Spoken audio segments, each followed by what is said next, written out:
This is part one, the $1 billion lie, how talent shortages became the perfect cover for labor market failure, why platforms profit more when you stay unemployed, and how the shortage narrative hides it. Hi, my name is Sarah Trumbull. I'm the founder and CEO of The Job Applicant Perspective, and this particular post is for anybody who is a logic geek or a philosophical nerd.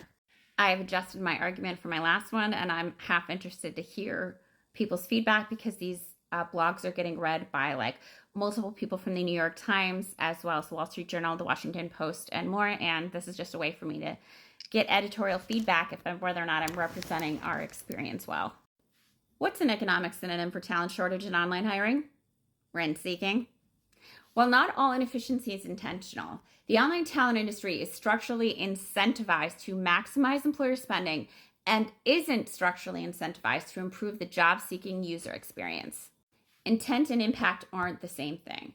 But if job seekers are required to live in a house that never gets repaired or cleaned because there's no negative outcome for not doing that, why would the landlord invest in maintenance? The phrase talent shortage gets repeated endlessly in headlines, boardrooms, and congressional hearings. But here's what the data shows. The U.S. hiring rate has barely moved, stuck between 3.5% and 4% for over a decade. LinkedIn's revenue skyrocketed from $240 million in 2010 to $16 billion in 2024. Indeed's revenue jumped from $777 million in 2015 to $5.7 billion in 2021.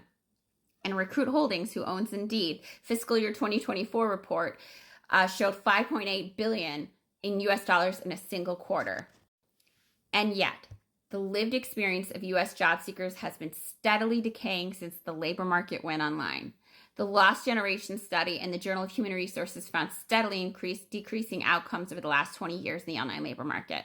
Harvard's Hidden Workers tracks 27.4 million long-term unemployed, and Jacobs and Kula reports in Business Insider does several in-depth narrative looks at job seekers' lived experiences unemployed for years in the labor market.